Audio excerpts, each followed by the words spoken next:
Frankenstein, or The Modern Prometheus, by Mary Shelley.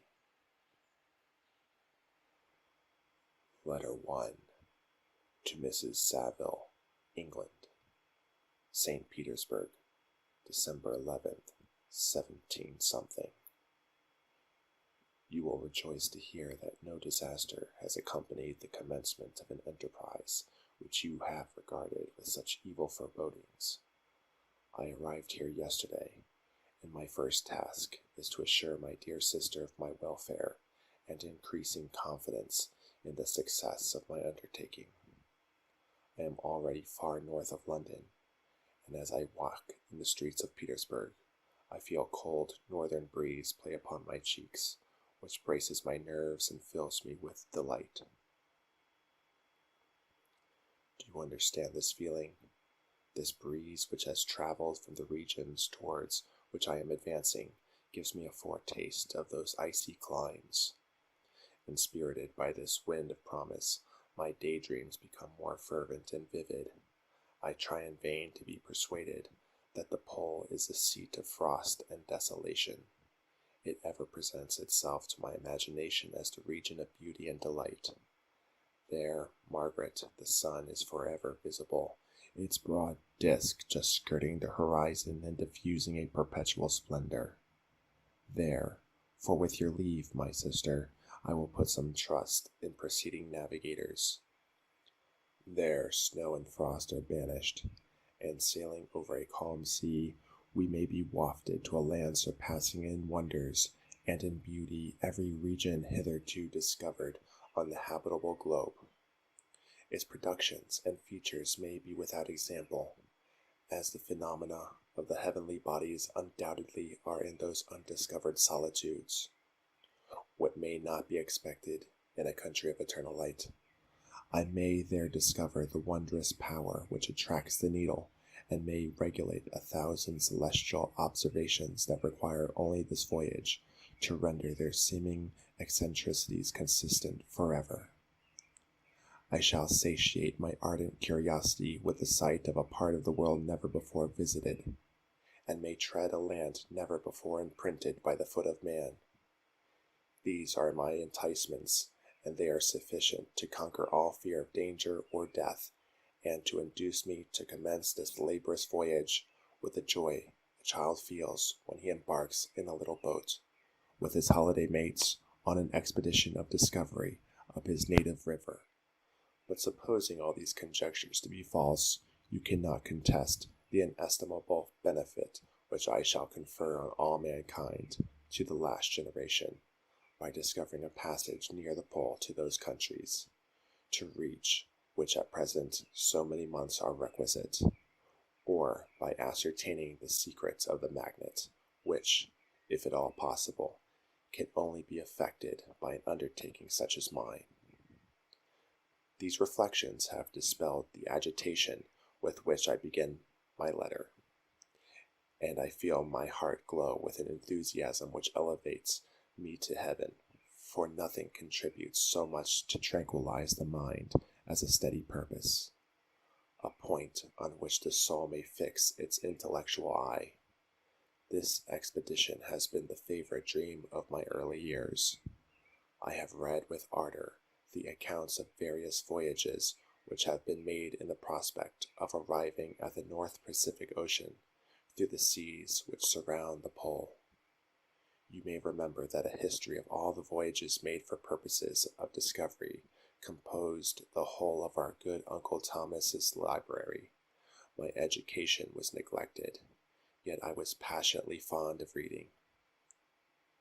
These volumes were my study day and night, and my familiarity with them increased that regret which I had felt as a child on learning that my father's dying injunction had forbidden my uncle to allow me to embark in a seafaring life.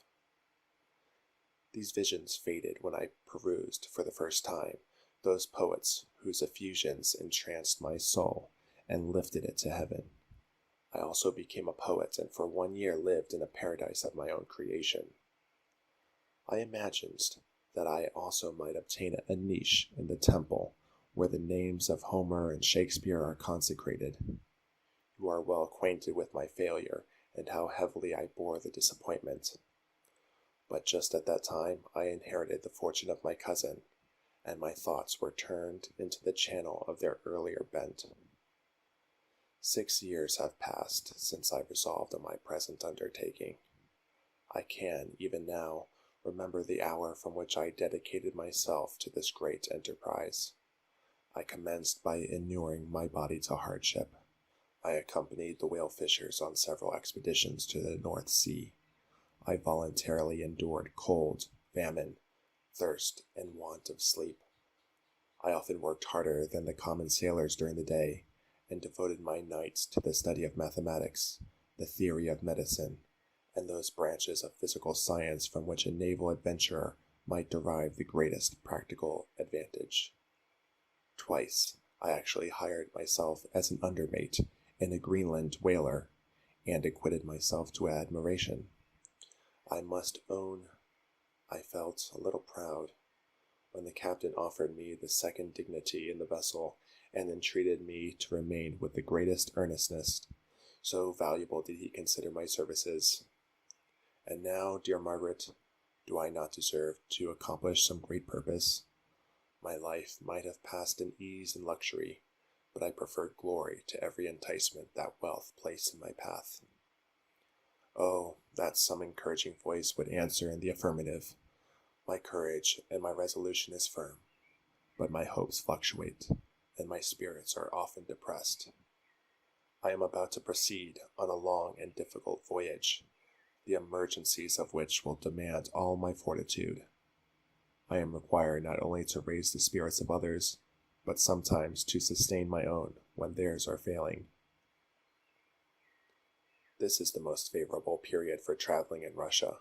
They fly quickly over the snow in their sledges. The motion is pleasant, and, in my opinion, far more agreeable than that of an English stagecoach.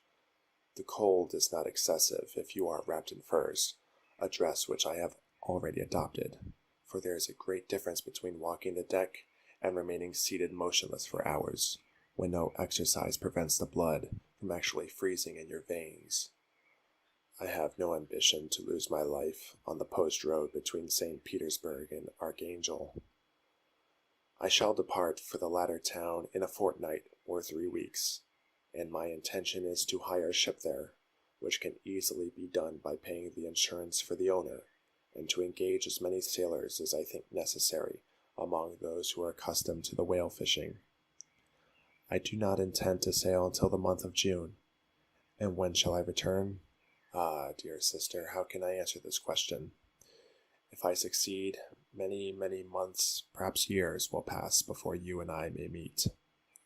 If I fail, you will see me again soon, or never. Farewell, my dear, excellent Margaret.